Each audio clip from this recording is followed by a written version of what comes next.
All right, Daniel 5, chapter 5. So they are using these holy cups that were taken from the house of God in Jerusalem. Now, God is going to make himself clear and judge. Like, he's no warning. He's just going to judge. Like, he crossed the line completely here. One, he got the holy cups. Two, he's worshiping the God of gold, silver, wood, and as we know, God is a jealous God. All right. So what is going to happen to this king, Nebuchadnezzar's son? Here we go. 5. This is Daniel chapter 5, verse 5. In the same hour, the finger of a man's hand appeared and wrote opposite the lampstand of the plaster of the wall of the king's palace. So have you ever heard the term the writing on the wall? It came from here. It came from the Bible.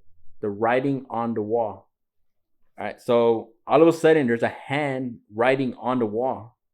That is huge. There's literally a hand writing on the wall that's gonna pretty much like scare everybody. So that is huge. All right. So it says a hand appeared and wrote opposite of the lampstand and the plaster of the wall of the king's palace.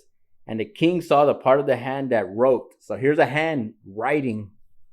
Then the king countenance changed and his thoughts troubled him. So he got scared, like, whoa, there's a hand writing on the wall. There's literally writing on the wall. All right, thought troubled him, so that the joints of his hips were loosened and his knees knocked against each other. He got scared. The king cried aloud, bring in the astrologers, the Chaldeans, the soothsayers. The king spoke, saying to the wise men of Babylon, again, like his dad, hey, bring in those smart people and bring them all in. I need to know what's going on here.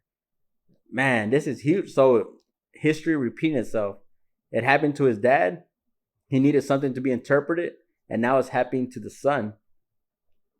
And there's writing on the wall and he needs to know what is going on here. What is the point of all this? What's going on? He's scared. He's terrified. God is going to judge him right away. Here we go. He says, whoever reads this writing and tells me its interpretation shall be clothed with purple and have a chain of gold around his neck, and he shall be third ruler in the kingdom. Again, room for promotion. Hey, we know where this is going. We know where this is headed. All right. From history, we saw what happened with Daniel. He interpreted a dream, got promoted. All right. He was in charge of a providence. He got a whole providence. Him and his friends. He gave it to his friends. All right. So now here's an opportunity for another promotion. Who can interpret these words and who can tell me what is going on here? So, we know what's going to happen. We already know what's going to happen because it already happened in chapter 4 and actually also in chapter 3. So we can see clearly how God judges. We can clearly see why God judges. We can clearly see it. It's here in the Bible. We see how God is. This is the living God. This is our God. All right. We know what he wants and we know what he doesn't want. All right. So let's go. Now, all the king and wise men came, but they could not read the writing of the make known to the king its interpretation. Again, nobody can read the interpretation. Then King Belshazzar was greatly troubled with countenance and was changed, and his lords were astonished. 10. The queen, because of the words of the king and his lords, came to the banquet hall. The queen spoke, saying, O king, live forever. Do not let your thoughts trouble you, nor your countenance change. The mood completely changed. Everything changed. All right, he's troubled. He needs to know what does this say? All right, what's the meaning of all this? 11. There is no man in your kingdom in whom is the spirit of the holy God. And in the days of your father, light and understanding and wisdom, like the wisdom of the gods, were found in him. And the king Nebuchadnezzar, your father the king, made him chief of the magicians, astrologers, Chaldeans, and soothsayers. So here's the queen telling the king right now, hey, your father had a wise man in our kingdom that was able to interpret dreams. All right, there is one wise person. Guess who that wise person is? Daniel. So guess what's going to happen? They're going to look for Daniel, and the same thing's going to happen. All right? They need an interpretation. He has the wisest people he can find of Babylon.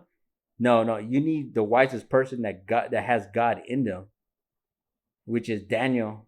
That's why the book of Daniel is so important, man. You learn so much from the book of Daniel. You learn how to be wise. And to be honest, to be wise is to be in prayer. That is what we learn in the book of Daniel.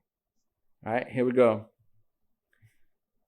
12. And as much as an excellent spirit, knowledge, and understanding, interpreting dreams, solving riddles, explaining enigmas, were found in this Daniel, whom the king named Belteshazzar. Now let Daniel be called, and he will give the interpretation. So the queen is saying, hey, let's get Daniel to give the interpretation. I know he can do it. All right, 13. Then Daniel was brought in before the king. The king spoke and said to Daniel, are you the Daniel who in one of the captives from Judah, from my father the king, brought from Judah? And he said, 14, I have heard of you that the Spirit of God is in you, and that light and understanding and excellent wisdom are found in you. So he's acknowledging, like, hey, I heard you are like the wisest of the wise, right? Not knowing that God is in Daniel. This is proving God is in Daniel. Man, we should all live like this. This is huge. Be in prayer just like Daniel. Stand up for God just like Daniel.